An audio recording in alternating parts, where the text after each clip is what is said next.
So I'm driving to work now.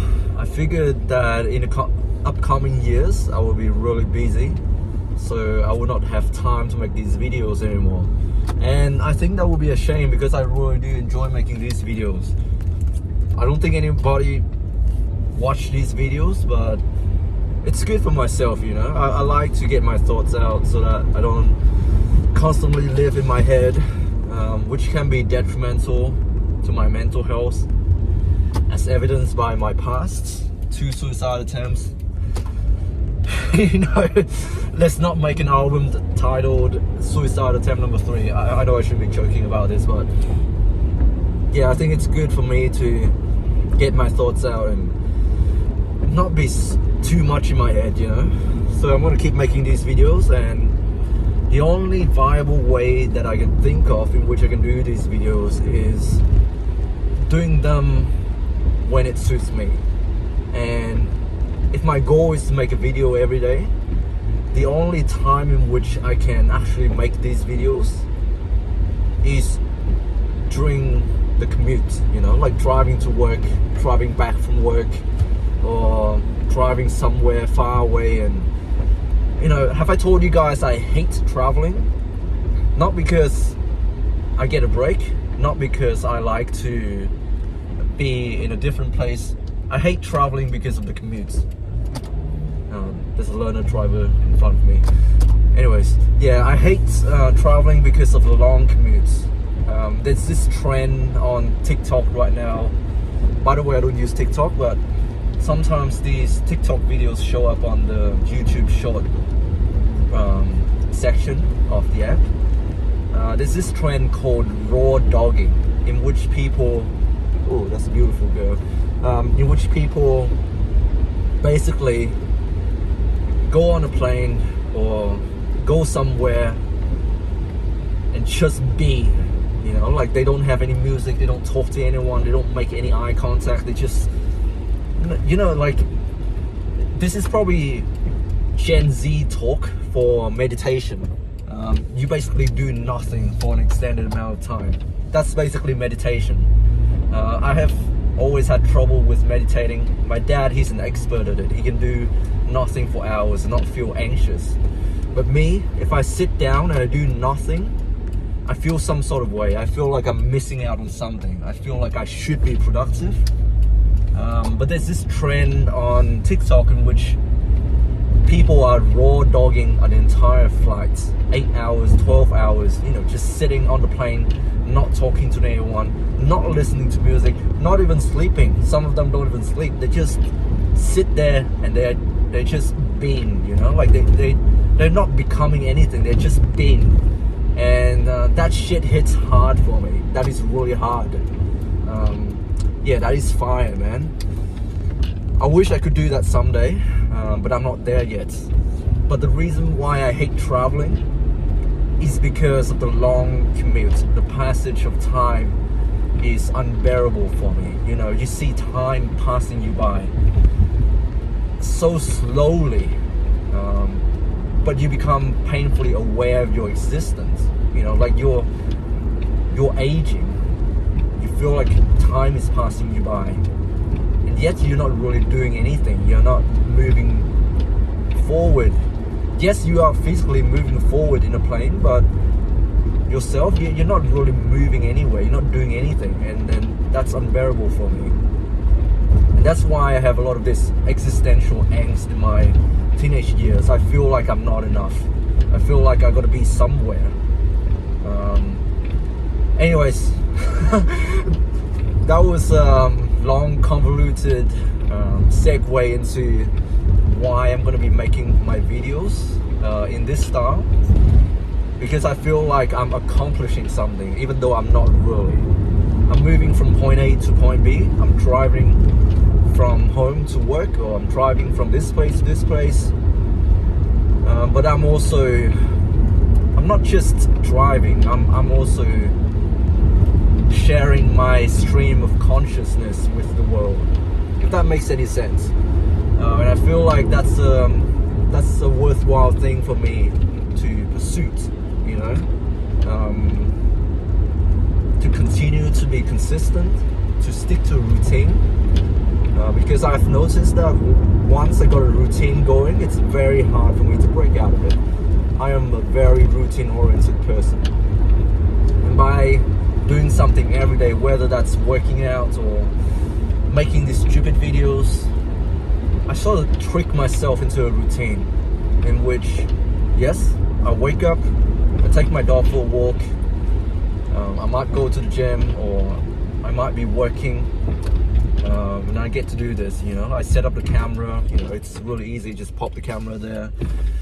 On the way to work, about 5-10 minutes, just speak non-stop, just let my thoughts come out, and that's, in a way, sort of prepares me for the shift. It also lubricates my social skill, you know. When you speak a lot, then you get better at speaking. And by the way, what I'm talking about is just pointless chit-chatting, you know. Like, I'm an introvert, you guys know that. I hate pointless chit-chatting, but sometimes I gotta force myself to do it because I need to fit in, you know. I want to fit in, and in order for me to do that, I have to play the game, the social game. And I hate it. I freaking hate it, man. I hate games, whether that is a social game, dating, or, you know, even sitting the exam. It's not a true test of your work ethic or a true test of your capability at solving questions. It's a game, man. You got to prioritize what questions to spend the most amount of time in. The GAMSAT test is not a true test of your intelligence. I truly believe that. After doing a few researches on the net, a lot of people seem to say that this GAMSAT test is not really testing your knowledge about medicine, about physics or chemistry. It's a test to see how well you can manage time, and it's a game. So you gotta play to your strengths. You gotta prioritize the field that you're really knowledgeable in and really capable in. Spend all of your energy towards doing those questions and skip the rest, you know, like just freaking skip them. And if you analyze this from, you know, like on a objective sense, it's not a true test. It's not a true test of your knowledge. It's a game. And I hate it, but I have to play the game. And the game is to get the highest score possible in order to be accepted into med school. But it's not a true test, you know. It's not a true test of your knowledge or your capability. It's just to see how well you can use your time to, you know, solve a bunch of questions. And it's a game, and I freaking hate games, but I gotta fit in. So that's why I gotta play the game, and that's why I gotta make these videos, because I gotta loop myself up to talk non-stop, even though I don't like doing it. If I have nothing worthwhile to say, why bother saying it? And it's the same with a lot of people, you know. Why are you saying these things when you have nothing significant to say? But that's why I'm making this video. That's why I'm talking non-stop, just to get my thoughts out, just to let this stream of conscious flow out and making me more primed up for social interactions. I know this sounds ultra autistic, but yeah, I gotta play the game, you know. I gotta play the game. Anyways, that's all I want to talk about today. I've been researching non-stop for resources to prepare for this exam, and I realized that you can't really prepare for it in a sense, because you don't know what you're gonna get, and it's not really a test of your knowledge, but more so your critical thinking ability, because you don't have to memorize all of these physics equations. They will give you the equations. What it's testing for is your ability to, you know, comprehend the information that was given, and then apply that knowledge to solve these questions.